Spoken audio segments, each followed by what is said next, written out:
প্রিয় বন্ধুরা, যে কোনো বয়সের মানুষই মৌমাছি দেখলে ভয় পায়, কিন্তু মৌমাছি বিষয়ে এমন কিছু তথ্য আছে যা আমাদের অনেকেরই অজানা। আজ আমরা মৌমাছি নিয়ে কিছু রোমাঞ্চকর তথ্য জানব, যা জেনে আপনারা অনেকেই অবাক হয়ে যাবেন। পুরো পৃথিবীতে 2000-এরও বেশি মৌমাছি রয়েছে, কিন্তু অবাক করা তথ্য হলো মাত্র 4 প্রজাতির মৌমাছি মধু উৎপাদন করতে পারে। মৌমাছিদের মধ্যে 3 ভাগ রয়েছে: রানী মৌমাছি, কর্মী মৌমাছি এবং পুরুষ মৌমাছি। একটি মৌচাকে একটি মাত্র রানী মৌমাছি থাকে। বাকি সব স্ত্রী মৌমাছিদেরকে কর্মী মৌমাছি বলা হয়। তারা মৌচাকে সকল কাজ করে এবং খাবার ও মধু সংগ্রহ করে থাকে। পুরুষ মৌমাছিদের একটি কাজ হলো রানী মৌমাছির সাথে সঙ্গমে অংশ নেওয়া, কিন্তু সঙ্গমের পরপরই পুরুষ মৌমাছি মারা যায়। কর্মী মৌমাছিরা 6 থেকে 8 সপ্তাহ জীবিত থাকে। তারা প্রতি ঘন্টায় 15 থেকে 20 মাইল উড়তে পারে।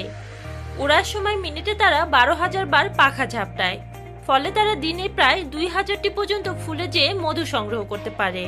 কিন্তু অবাক করা বিষয় হলো তারা তাদের সমগ্র জীবনে 1 টেবিল চামচের 12 ভাগের 1 ভাগ মধু সংগ্রহ করতে পারে। একটি রানী মৌমাছি একদিনে 2000-টিরও বেশি ডিম পাড়তে পারে। সে তার সম্পূর্ণ জীবনে 1 মিলিয়ন পর্যন্ত ডিম পাড়তে পারে এবং কয়েক বছর বাঁচতে পারে। মৌমাছিরা মোম দিয়ে তৈরি মৌচাকে অবস্থান করে। একটি মৌচাকে 20 থেকে 60,000টি পর্যন্ত মৌমাছি থাকতে পারে।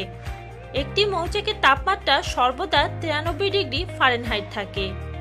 শীতে তারা মৌচাকের ভিতরে বাতাস প্রবেশের পথ বন্ধ করে দেয় এবং অতিরিক্ত গরমে তারা পাখা ঝাপটিয়ে মৌচাকের ভিতরে বাতাস প্রবাহিত করে এবং মৌচাকের পরিবেশকে ঠান্ডা রাখে। মৌমাছির মধুতে ডেক্সট্রিন নামক শর্করা থাকে, যা সহজে হজম হয়ে যায়। এটি আমাদের রক্তে সরাসরি প্রবেশ করে তাপ ও শক্তি উৎপন্ন করে এবং শরীরকে সুস্থ রাখে। মধু আমাদের মস্তিষ্ক বিকাশের জন্য খুবই গুরুত্বপূর্ণ। পরিবেশ রক্ষায় মৌমাছির গুরুত্বপূর্ণ অবদান রয়েছে। মৌমাছিরা বিভিন্ন ফুলের পরাগায়নে সহায়তা করে এবং সেই ফুল থেকে সৃষ্ট ফল খেয়ে আমরা জীবন ধারণ করি। একটি গবেষণায় দেখা গেছে পৃথিবীতে মৌমাছির অস্তিত্ব না থাকলে মানুষের অস্তিত্ব টিকে থাকবে মাত্র 4 বছর। তাই মৌমাছিকে দেখে আমরা যতই ভয় পাই না কেন, তারা আমাদের পরম বন্ধু। আজ এই পর্যন্তই। ভিডিওটি কেমন লেগেছে তা অবশ্যই কমেন্ট করে জানাবেন এবং আমাদের চ্যানেলটি সাবস্ক্রাইব করে পাশে থাকা বেল আইকনটি বাজিয়ে দিন। তো দেখা হচ্ছে নতুন কোনো ভিডিওতে। ধন্যবাদ।